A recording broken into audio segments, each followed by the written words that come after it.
Hello friends, welcome to study with Kashi. Friends, आज की video में हम क्लास 12 केमिस्ट्री के अनसोल्ड पेपर 2025 के सेट नंबर 1 पेपर कोड 347 के ए के पार्ट 4 को करने वाले हैं। फ्रेंड्स, इससे पहले की वीडियोस में हमने पार्ट 1, पार्ट 2 और पार्ट 3 कराया। अगर आपने वो वीडियोज नहीं देखी तो मैंने प्लेलिस्ट बना रखी है, आप वहां से जाकर जरूर देखिए। तो देखिए फ्रेंड्स, ये हमारा मोस्ट इंपॉर्टेंट क्वेश्चन नंबर 5। तो देखिए आज की वीडियो में हम कितने क्वेश्चन करने वाले हैं। तो देखिए आज की वीडियो में हम क्वेश्चन नंबर 5 करने वाले हैं। इसका हम कै पार्ट करेंगे, खे पार्ट और गे पार्ट। तो आप यहाँ पर देख पा रहे हैं कितने कितने मार्क्स के पूछे गए हैं। तो ये हमारे 4-4 मार्क्स के पूछे गए हैं। कै भी हमारा 4 मार्क्स का पूछा गया है, खे भी 4 मार्क्स का, और देखिए ग भी 4 मार्क्स का।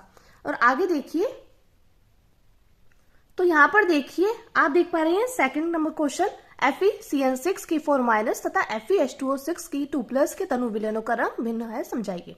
तो देखिए ये भी 2 मार्क्स का पूछा गया। इसके बाद हम देखेंगे निम्न पदों को समझाइए, यानी कि घ पार्ट। इसमें ज्यूटराइन, पेप्टाइड बंध, प्रोटीन की प्राथमिक संरचना और पॉलीसैकेराइड, जो कि हमारा 4 मार्क्स का पूछा गया है। यानी कि आज की वीडियो में हम क्वेश्चन नंबर 5 का के, खे, ग और घ पार्ट करने वाले हैं। तो चलिए फ्रेंड्स देखते हैं। अगर आपने अभी तक इसका स्क्रीनशॉट नहीं लिया तो आप इसका स्क्रीनशॉट ले सकते हैं। तो देखिए इसमें हमारा क्वेश्चन नंबर 1 है, यानी कि क्वेश्चन नंबर 5 है। 5 का क पार्ट, फैराडे के वैद्युत अपघटन के नियम को संक्षेप में समझाइए। यानी कि 2 मार्क्स का क्या दिया गया है, फैराडे के वैद्युत अपघटन का नियम।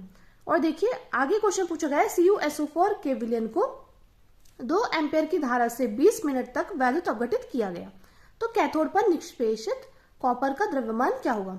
तो देखिए फ्रेंड्स, आप इस पर स्टार लगा लीजिएगा क्योंकि मोस्ट इंपॉर्टेंट क्वेश्चन है। और देखिए हर बार ये पूछा जाता है, क्योंकि देखिए हर साल क्या होता है, हर साल 7 पेपर सेट बनते हैं जो कि हर जिले के अलग अलग होते हैं। तो 7 पेपर सेट में से देखिए बस एग्जामिनर क्या काम करता है, वो यहाँ पर वैल्यूज को चेंज कर देता है।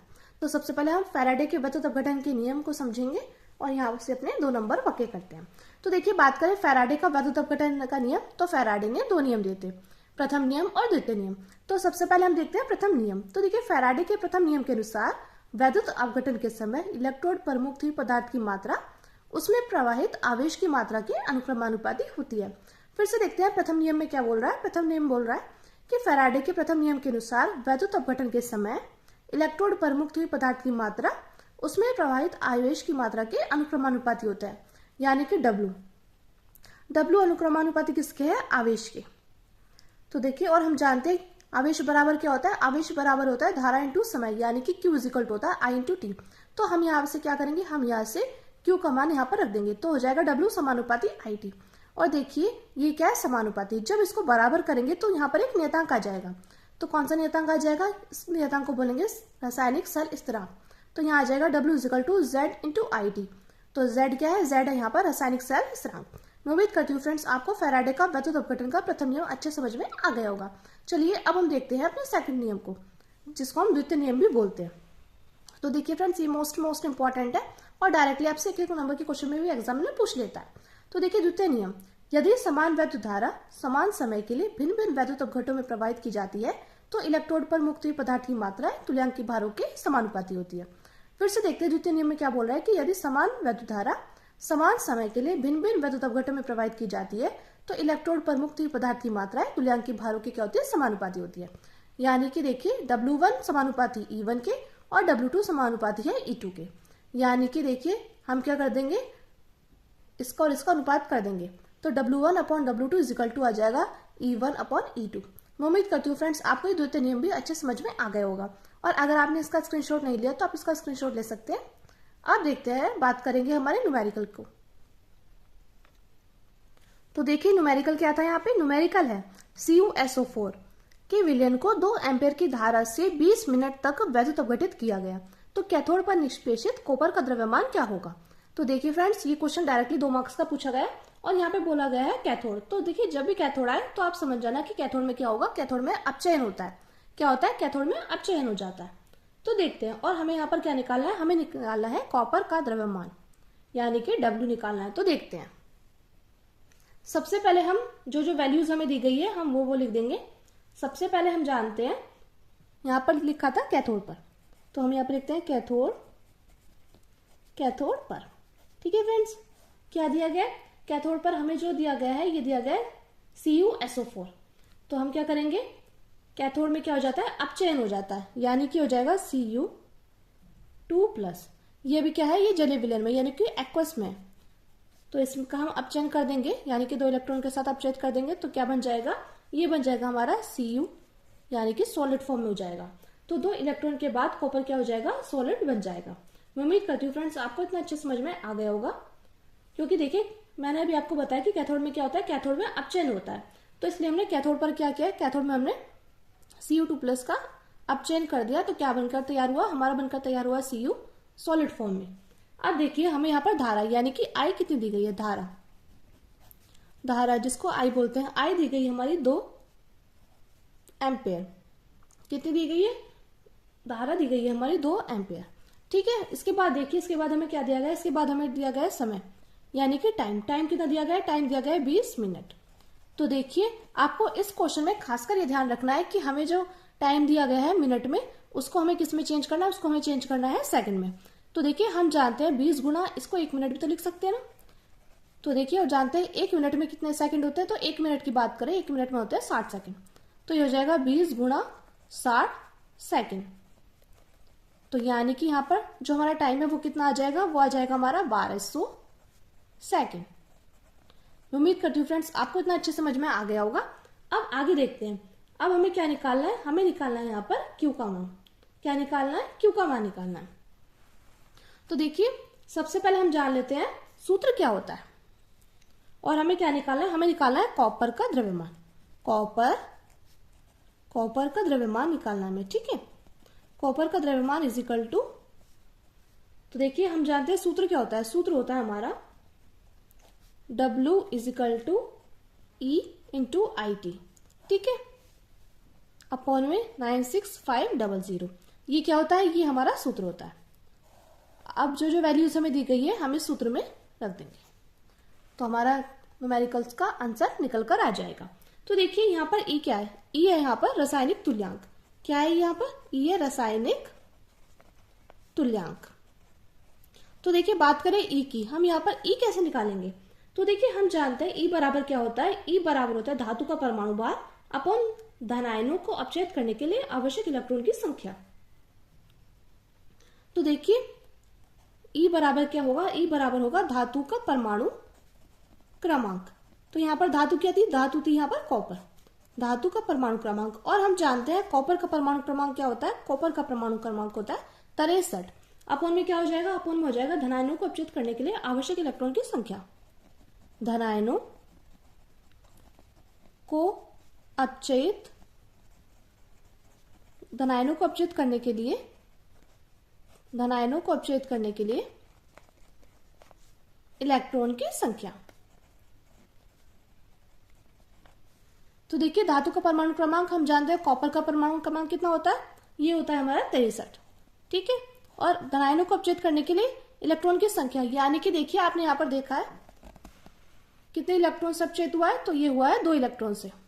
तो हम यहाँ पर क्या कर देंगे 63/2। तो ये हमारा क्या निकल कर आ गया, ये हमारा निकल कर आ गया है E। अब हम जो वैल्यूज है वो हम पुट कर देंगे अपने सूत्र में। तो देखिए W बराबर क्या हो जाएगा, W बराबर हो जाएगा 63/2 गुणे 96500 इंटू I का मान क्या है, I दी गई है 2 एम्पेयर, ठीक है। उसके बाद बात करें T की, T कितना दिया गया है, T दिया गया हमारा 1200 सेकंड, 1200 सेकंड। तो यहाँ पर देखिए, यहाँ पर 0 से 0 कैंसिल हो जाएगा। उसके बाद देखिए कितनी बार में जाएगा, यहाँ पर देखिए टाइम ये इससे कट गया। उसके बाद देखिए ये कितनी बार में जाएगा, 2 से 2 कैंसिल हो जाएगा। तो यहाँ क्या बचेगा, यहाँ बचेगा W इज इक्वल टू 63 गुणा 12 बटे में 965। तो यहाँ पर देखिए जब हम 63 की गुणा 12 में करेंगे तो कितना आ जाएगा, ये आ जाएगा हमारा 756 बटे 965। और जब इसको इससे काटेंगे तो कितना आ जाएगा, तो आ जाएगा हमारा 0.0783 ग्राम। तो फ्रेंड्स हमारे इस क्वेश्चन का फाइनल आंसर निकल कर आ चुका है।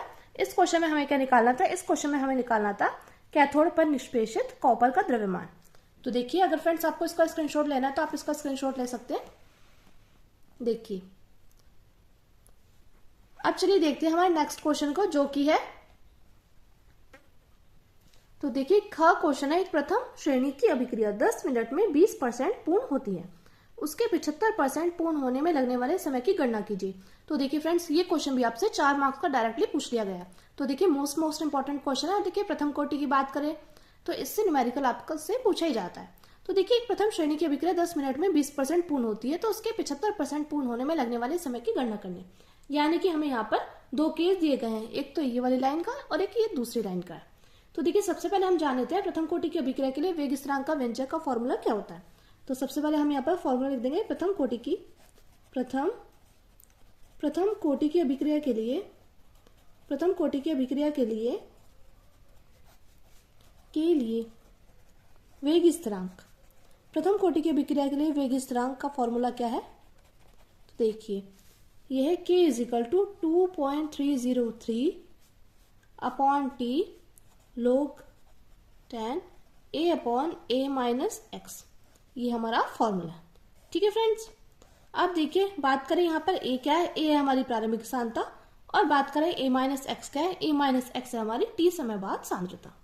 तो देखिए जो हमारी पहली दशा है यानी कि फर्स्ट केस नंबर फर्स्ट, यहाँ पर एक प्रथम श्रेणी की अभिक्रिया 10 मिनट में 20% पूर्ण होती है, यानी कि जो हमें टाइम दिया गया है, कितना दिया गया है, टाइम दिया गया है हमें 10 मिनट दिया गया है।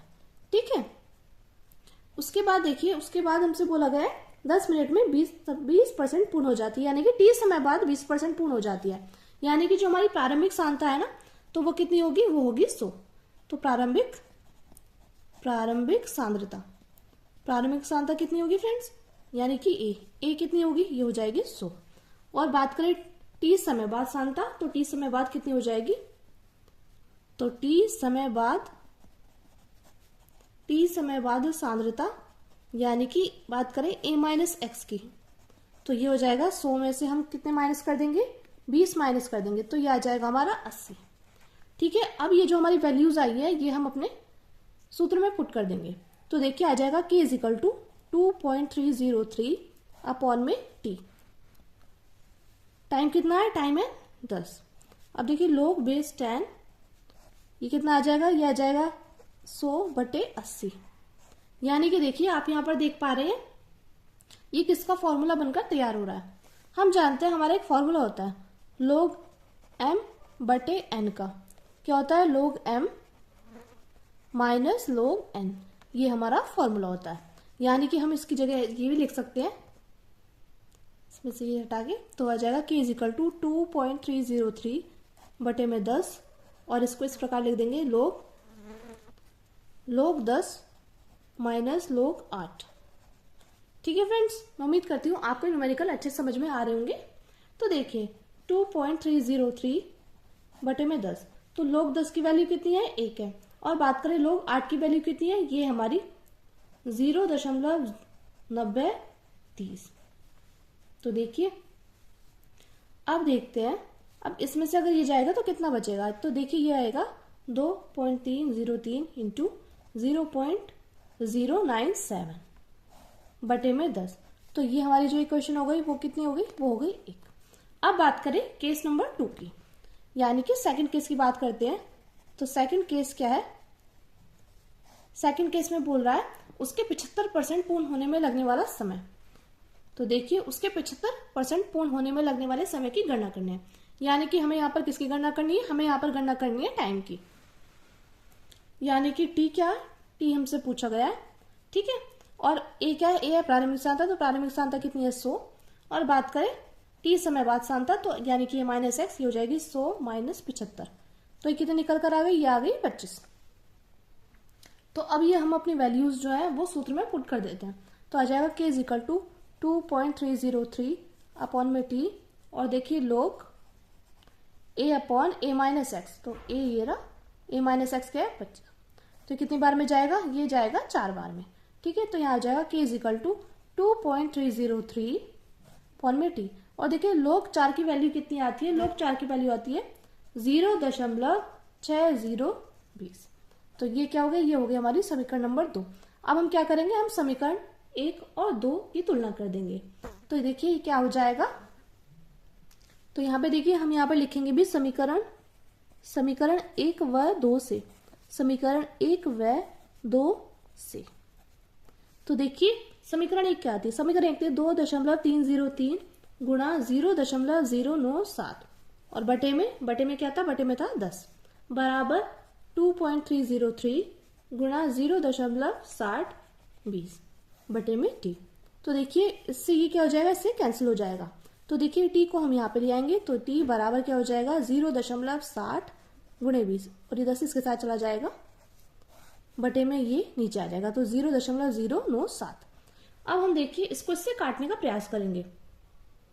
तो देखिए जब हम इसको इससे काटेंगे तो कितना आएगा, ये थी 4 पॉइंट के बाद 4 और ये 3, तो यानी कि 1 0 बढ़ जाएगी तो इससे कैंसिल हो जाएगा। तो यानी कि यहाँ पर कितना आ जाएगा, यहाँ आ जाएगा 602.97। तो ये कितनी बार में जाएगा, ये जाएगा हमारा 62.06, यानी कि जो हमारा टाइम आया वो आया 62.6 मिनट। मैं उम्मीद करती हूँ फ्रेंड्स आपको इतना अच्छे समझ में आ गया होगा। चलिए अब हमने अगले क्वेश्चन को देखते हैं जो कि है, तो अगला क्वेश्चन हमारा ग, ये फर्स्ट पार्ट। तो निम्नलिखित उपसंयोजक यौगिकों के सूत्र लिखने हैं। हमें यहाँ पर उपसंयोजक यौगिकों के सूत्र लिखने हैं जो कि हमारे 2 मार्क्स के पूछे गए हैं। ये देखिए फर्स्ट पार्ट है, इससे अगला है सेकंड पार्ट, वो भी 2 मार्क्स का पूछा गया है, यानी कि ग क्वेश्चन हमसे 4 मार्क्स का पूछा गया है। और फ्रेंड्स एक बात और, अगर आपको हमारा प्रयास अच्छा लग रहा है, यानी कि आपको हमारी वीडियो से थोड़ी सी भी हेल्प मिल रही है, तो आप वीडियो को रोक कर कमेंट जरूर करिएगा और ज्यादा से ज्यादा लोगों में वीडियो जरूर शेयर करिएगा। तो देखिए निम्नलिखित उपसंयोजक यौगिकों के सूत्र लिखने हैं हमें। तो देखिए पहला है tetra ammine di aqua cobalt 3 chloride. तो देखिए यहाँ पर हमें इसका सूत्र, उपसंयोजक यौगिकों का सूत्र लिखना है। तो देखिए सबसे पहले हमें देखना है, सबसे पहले हमें क्या देखते हैं, धातु लिखते हैं। तो यहाँ पर धातु क्या दी गई है, धातु दी गई है कोबाल्ट, ठीक है। और यहाँ पर आप देख पा रहे हैं, यहाँ पर ये जो 3 दे रखी है, 3 क्या लिखी है, ये दी गई है ऑक्सीकरण संख्या। तो देखिए सबसे पहले हम क्या लिखेंगे, सबसे पहले लिखेंगे हम धातु कोबाल्ट। उसके बाद देखिए उसके बाद क्या दिया गया है, उसके बाद दिया गया है हमारा टेट्रा एमीन, यानी क्या आ जाएगा NH3 की 4, और बोला गया है डाई एक्वा यानी कि H2O की 2, अब ब्रैकेट बंद। उसके बाद क्या दिया गया है, उसके बाद दिया गया है क्लोराइड, यानी कि Cl कितने दिए गए 3। तो देखिए tetra ammine di aqua cobalt 3 chloride का सूत्र क्या है, ब्रैकेट में CO NH3 की 4 इंटू H2O की 2 इंटू Cl3। मैं उम्मीद करती हूँ फ्रेंड्स आपको अच्छे समझ में आ गया होगा। चलिए अब आगे देखते हैं। आगे देखिए पोटेशियम ट्राई ऑक्सिलेटो क्रोमेट 3। तो देखिए इसका क्या होगा, तो यहाँ हमें केंद्र धातु दी गई है, हमें यहाँ पर केंद्र धातु क्या दी गई है, क्रोमेट दी गई है, ठीक है। और पोटेशियम क्या दिया गया है, पोटेशियम दिया गया है हमें यहाँ पर लिगेंड। तो यानी कि इसका क्या हो जाएगा, तो देखिए क्रोमेट, तो पोटेशियम क्या दी गई थी, पोटेशियम दिया गया है लिगेंड, तो ये हो जाएगा K3 और क्या हो जाएगा, यहाँ हो जाएगा Cr और ट्राई ऑक्सिलेटो यानी कि C2O4 की 3। तो ये हमारा इसका उपसंयोजक यौगिक का सूत्र हो जाएगा। तो देखिए फ्रेंड्स अगर आपको इसका स्क्रीनशॉट लेना है तो आप इसका स्क्रीनशॉट ले सकते हैं। चलिए अब देखते हैं हम अपने अगले क्वेश्चन को। तो देखिए फ्रेंड्स ये हमारा ग का ही सेकंड पार्ट है, जो कि ये भी 2 मार्क्स का डायरेक्टली पूछ लिया गया था कि FeCN6 की 4- तथा FeH2O6 की 2+ के तनु विलयनों के रंग भिन्न होते हैं, समझाइए। तो ये क्वेश्चन हमसे डायरेक्टली 2 मार्क्स का पूछ लिया गया था। तो देखिए इस क्वेश्चन में हमें सबसे पहले क्या करना है, इस क्वेश्चन में हमें सबसे पहले FeCN6 4- की ऑक्सीकरण में Fe की ऑक्सीकरण संख्या निकालनी है, क्योंकि हमसे पूछा गया है ये दोनों कंपाउंड दिए गए कि तनु विलयनों के रंग भिन्न होते हैं, समझाइए। तो हमें यहाँ पर कारण भी बताना है। तो देखिए ये हमारा FeCN6 4- में हमें क्या करना है, हमें Fe की ऑक्सीकरण संख्या निकालनी है, Fe की ऑक्सीकरण संख्या। तो देखते हैं कैसे निकालना है। हमें यहाँ पर Fe की निकालनी है, तो Fe हम ऐसे लिख सकते हैं CN की कितनी होगी, CN की होगी -1, तो 6 के साथ -1 बराबर, अब देखिए क्या है -4, तो ये देखिए हो जाएगा Fe +- -6 = -4, यानी कि Fe की ऑक्सीकरण संख्या कितनी आ जाएगी, ये -6 था, ये बराबर के दूसरी तरफ जाएगा, +6 -4, यानी कि Fe की ऑक्सीकरण संख्या कितनी आ गई है, ये आ गई हमारा +2। कितनी आ गई फ्रेंड्स, +2 निकल कर आ गई है। अब देखिए हम जानते हैं Fe का जो इलेक्ट्रॉनिक विन्यास है वो क्या होता है, तो Fe का जो इलेक्ट्रॉनिक विन्यास है, Fe का इलेक्ट्रॉनिक विन्यास कितना होता है? ये होता है Ar 4s2 3d6, ये होता है। लेकिन हमें किसका निकालना है? हमें निकालना है Fe2+ का। वो क्यों? क्योंकि हमने यहाँ पर Fe की ऑक्सीकरण संख्या निकाली है। तो Fe की ऑक्सीकरण संख्या कितनी आई थी? वो आई थी +2। तो यहाँ पर हो जाएगा Fe2+ का इलेक्ट्रॉनिक विन्यास। तो ये कितना हो जाएगा? Ar 3d6। और फ्रेंड्स देखिए एक बात हो, यहाँ पर तो था Fe का इलेक्ट्रॉनिक विन्यास Ar 4s2 3d6, लेकिन यहाँ पर आ गया 2+, यानी कि देखिए 2+ आ जाए तो यानी कि यहाँ से 2 माइनस हो जाएगा। ये बात आपको ध्यान रखनी है, क्योंकि आपको इसमें कंफ्यूजन होती है कि आप सोचोगे Fe2+ यानी कि यहाँ पर 2 और बढ़ जाएंगे, लेकिन नहीं, यहाँ पर 2 माइनस होंगे। इस बात को आप नोट डाउन भी कर सकते हैं। अब देखिए हम क्या करेंगे, हम इसको निर्वाहितन कोश में भर देंगे। यानी कि देखिए इसको इस प्रकार हम भरेंगे 1 2 3 4, 1 2 3 4 5, तो 3d6 है, तो यहाँ पर क्या आ जाएगा? 6 भरने हमें, तो 1 2 3 4 5 और एक 6। ठीक है फ्रेंड्स, अब देखिए आप यहाँ पर देख पा रहे हैं कि Cn क्या है? Cn एक प्रबल लिगेंड है, यानी कि ये जो Cn है वो क्या है? Cn एक प्रबल लिगेंड है। तो प्रबल लिगेंड होने से इलेक्ट्रॉन का युग्मन क्या हो जाता है? हो जाता है। अब देखिए इलेक्ट्रॉन का युग्मन कैसे होता है। तो देखिए यहाँ पर आपको ये बात ध्यान रखनी है, Cn क्या है? Cn एक प्रबल लिगेंड है। Cn एक प्रबल लिगेंड है, तो यहाँ पर क्या हो जाता है? इलेक्ट्रॉन का युग्मन हो जाता है, प्रबल लिगेंड है। ठीक है, तो यहाँ पर देखिए इलेक्ट्रॉन का युग्मन कैसे होता है, यानी कि जो हमारा ये वाला इलेक्ट्रॉन है ये यहाँ पर चला जाएगा और ये वाला जो है ये वाला यहाँ पे आ जाएगा। तो देखिए किस प्रकार आ जाएगा, यानी कि ये यहाँ पर इस प्रकार आएगा। देखिए 1 2 3, तो यहाँ पे 1 2, अब ये था, अब इसके ये जो है ये यहाँ पे आ जाएगा। ठीक है, ये ऐसे बन जाएगा और इसके साथ क्या है? ये आ जाएगा। यानी कि देखिए यहाँ पर हमारे अयुग्मित इलेक्ट्रॉन कितने हो जाएंगे? 0 हो जाएंगे। तो यहाँ पर अयुग्मित इलेक्ट्रॉन बराबर 0 होंगे। ठीक है, देखिए फ्रेंड्स अगर आपको इसमें कोई सा कुछ भी डाउट हो तो आप बताइएगा। देखिए हमने पहले इस क्वेश्चन में क्या किया है, हमें क्वेश्चन दिया गया था और हमें दोनों कंपाउंड दिए गए, इसको बोला गया तनु विलयनों के रंग भिन्न होते हैं, समझाइए। तो देखिए सबसे पहले हमने इसकी ऑक्सीकरण संख्या निकाली है, फिर हमने इसका इलेक्ट्रॉनिक विन्यास कराया। तो हम जानते हैं Fe का इलेक्ट्रॉनिक विन्यास ये होता है, लेकिन यहाँ पर Fe2+ का इलेक्ट्रॉनिक विन्यास ये दिया गया और हम जानते हैं।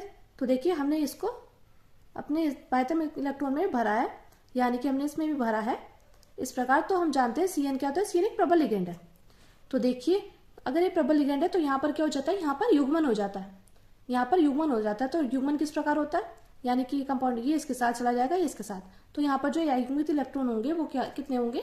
अयुग्मित इलेक्ट्रॉन यानी कि 0 होंगे। ठीक है, क्योंकि ये भी पेयर बन रहा है, ये भी पेयर, ये भी पेयर, यानी कि यहाँ पर पेयर बन रहे हैं। अब देखते हैं हम FeH2O6 के 2+ में Fe की ऑक्सीकरण संख्या निकालेंगे पहले। तो यहाँ पर देखिए हम निकालेंगे, दिया है FeH2O के 6, FeH2O के 6 2+ में हम क्या करेंगे? यहाँ पर हम Fe की ऑक्सीकरण संख्या निकालेंगे, Fe की ऑक्सीकरण संख्या। तो देखिए वो क्या आ जाएगी? तो देखिए Fe यानी कि Fe ऐसा कैसे हो जाएगा? और बात करें H2O की तो यह आ जाएगा 0, तो 6 × 0 = +2। तो देखिए 6 की गुणा 0 में करेंगे कितना आ जाएगा? 0, यानी कि Fe की जो ऑक्सीकरण संख्या कितनी निकल कर आई है? वो आई है हमारी +2। तो देखिए यानी कि इसका इलेक्ट्रॉनिक विन्यास कितना हो जाएगा? Fe2+ का, तो ये हो जाएगा Ar 3d6। तो देखिए यहाँ पर हम क्या करेंगे? हम इसी प्रकार जिस प्रकार हमने पहले भरा था इसी प्रकार हम इसको भर देंगे। 1 2 3 4 1, अब देखिए D6 6 को भरना है, 1 2 3 4 5 और एक 6। ठीक है, मैं उम्मीद करती हूँ फ्रेंड्स आपको इतना अच्छे समझ में आ गया होगा। अब देखिए यहाँ पर जो हमारा H2 है, H2O क्या है? H2O है हमारा एक दुर्बल लिगेंड। H2O एक दुर्बल लिगेंड है, अतः यहाँ पर क्या होता है? यहाँ पर युग्मन संभव नहीं है, यहाँ पर इलेक्ट्रॉनों का युग्मन नहीं हो सकता, यानी कि इसके साथ ये नहीं जा सकता, इसके साथ ये नहीं जा सकता, क्योंकि वहां पर देखिए Cn जो था, Cn हमारा प्रबल लिगेंड था। लेकिन बात करें H2O की, H2O यहाँ पर एक दुर्बल लिगेंड है, तो इसलिए इलेक्ट्रॉनों का युग्मन नहीं हो सकता।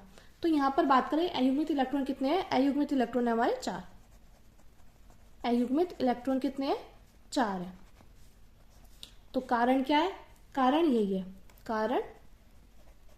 और देखिए फ्रेंड्स, जिस प्रकार मैंने आपको समझाया है ना, आप बोर्ड एग्जाम में भी इसी प्रकार लिखकर वहां आएंगे, तभी आपको पूरे में से पूरे मार्क्स मिलेंगे।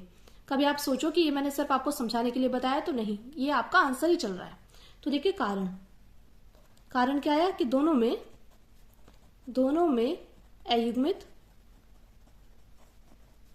इलेक्ट्रॉनों की संख्या में, दोनों में अयुग्मित इलेक्ट्रॉनों की संख्या में अंतर के कारण, दोनों में अयुग्मित इलेक्ट्रॉन की संख्या में अंतर के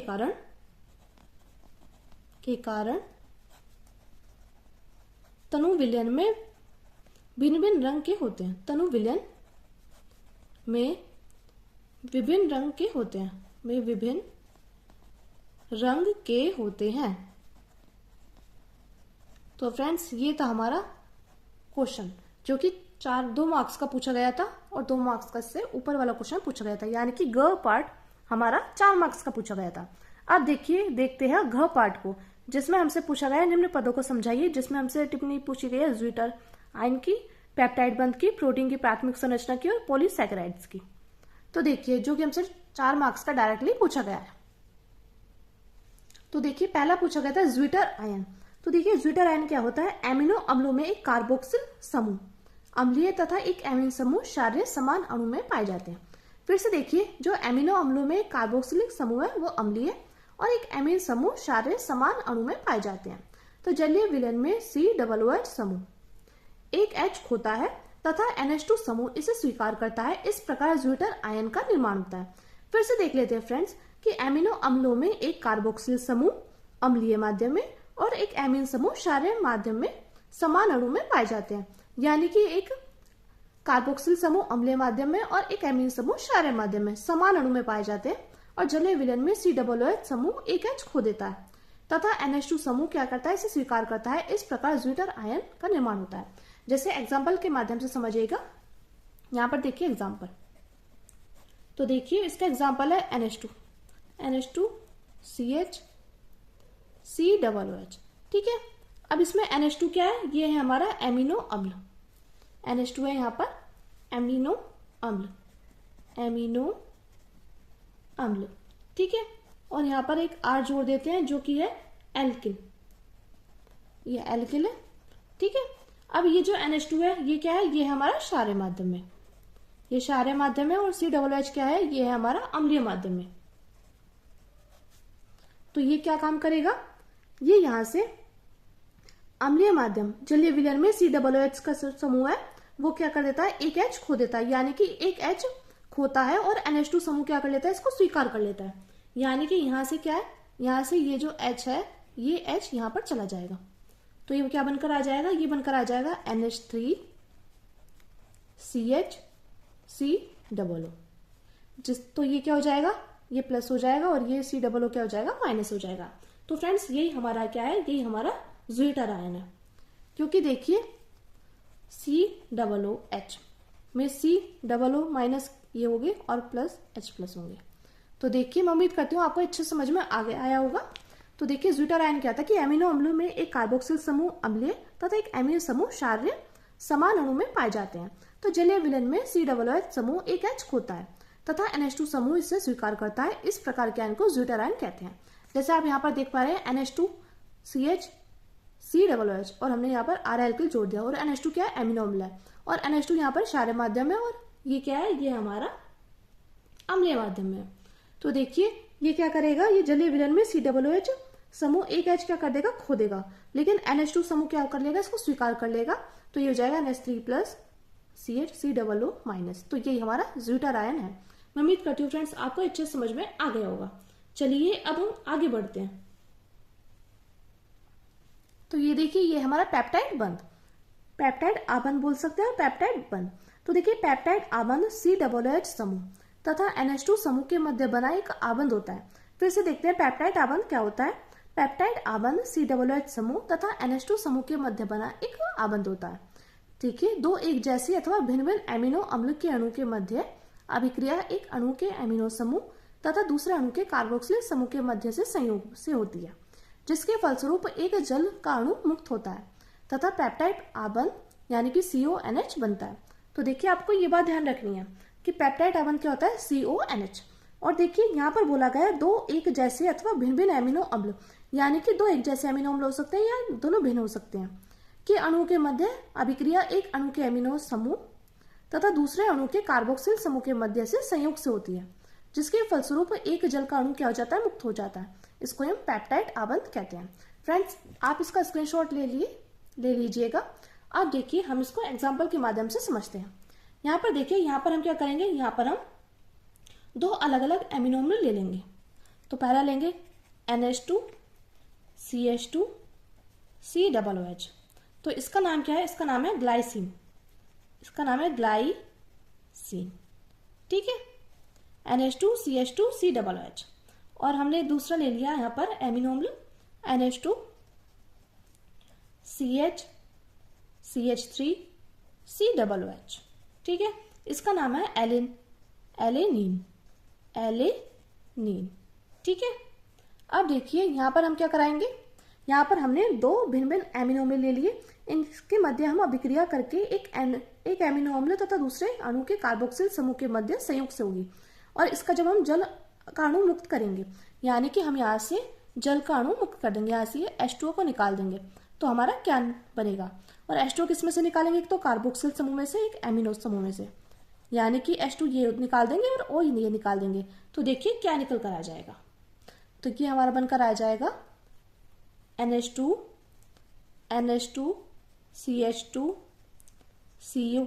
देखिए NH2 CH2, अब हमने यहाँ से क्या निकाल लिया, एक H निकाल लिया, एक निकाल लिया O। ठीक है, तो ये हो गया हमारा CO। और यहाँ से भी हम एक H निकाल लेते तो तभी तो होगा H2O। तो NH, अब ये CH ये CH3 और COOH।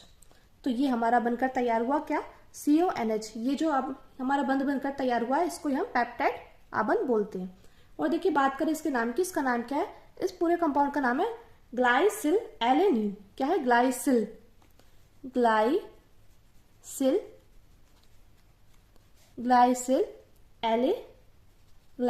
एलेनीन।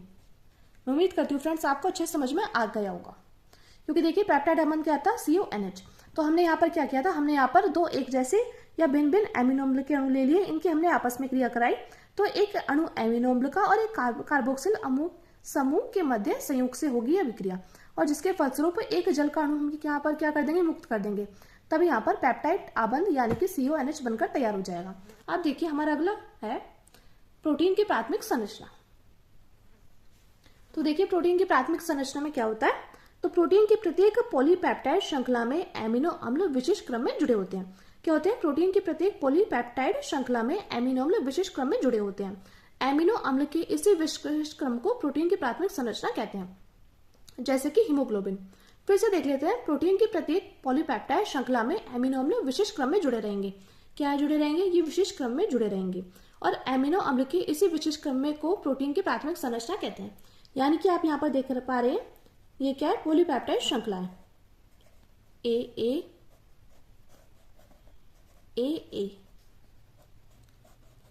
ये क्या है, ये हमारी पॉलीपेप्टाइड की श्रृंखला है। तो इसमें जो एमिनो अम्ल है वो क्या है, वो विशिष्ट क्रम में जुड़े हुए हैं। तो एमिनो अम्ल के इसी विशिष्ट क्रम में जुड़े रहने को क्या बोलेंगे, इसको ही हम प्रोटीन की प्राथमिक संरचना कहते हैं। तो ये हमारी कैसी श्रृंखला है, यहाँ पर लिख लीजिएगा, ये हमारी पॉलीपेप्टाइड श्रृंखला, पॉलीपेप्टाइड श्रृंखला है। मैं उम्मीद करती हूँ फ्रेंड्स आपको अच्छे समझ में आ गया होगा। अब देखिए, अगला हमारा पॉलीसैकेराइड्स। तो पॉलीसैकेराइड्स क्या होते हैं, तो पॉलीसैकेराइड वे शर्कराएं होती हैं जिनका एक अणु जल अपघटन करके मोनोसैकेराइड के अनेक अणु देता है।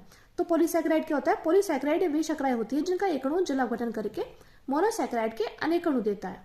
ये एक्रिस्टलीय, स्वाधीन तथा जल में एविले होती है। ये कैसी होती है, एक्रिस्टलीय होती है, स्वाधीन होती है, जल में क्या होती है, जल में नहीं घुलती, यानी कि जल में एविले होती है। यह प्रकृति में सर्वाधिक मात्रा में पाए जाने वाला कार्बोहाइड्रेट है। इसलिए इसको जैव बहुलक भी कहते हैं। क्या कहते हैं? इसलिए इसको जैव बहुलक भी कहते हैं, जैसे कि स्टार्च, सेलुलोज, ग्लाइकोजन आदि। तो देखिए पॉलीसैकेराइड्स क्या आते हैं? पॉलीसैकेराइड्स वे शर्कराएं होती है जिनका एक अणु जल अपघटन करके मोनोसैकेराइड के अनेक अणु देता है। ये क्रिस्टलीय, स्वाधीन तथा जल में विलय होते हैं। ये प्रकृति में सर्वाधिक मात्रा में पाए जाने वाला कार्बोहाइड्रेट है, इसलिए जैव बहुलक भी कहते हैं, जैसे स्टार्च, सेलुलोज, ग्लाइकोजन आदि। तो फ्रेंड्स आज की वीडियो में हमने क्या किया है? आज की वीडियो में हमने क्वेश्चन नंबर 5 का क, ख, ग और घ पार्ट किया है। तो फ्रेंड्स कल की वीडियो में हम क्वेश्चन नंबर 6 को करेंगे। और फ्रेंड्स अगर आपको वीडियो से थोड़ी सी भी हेल्प मिली हो तो प्लीज हमारे चैनल को सब्सक्राइब कीजिएगा और वीडियो को लाइक, शेयर, कमेंट जरूर कीजिएगा। और हाँ फ्रेंड्स, वीडियो को रोककर एक प्यारा सा लाइक जरूर कीजिएगा और एक प्यारा सा कमेंट भी जरूर कीजिएगा। तो चलिए फ्रेंड्स मिलते हैं नेक्स्ट वीडियो में। Thank you, thanks for watching.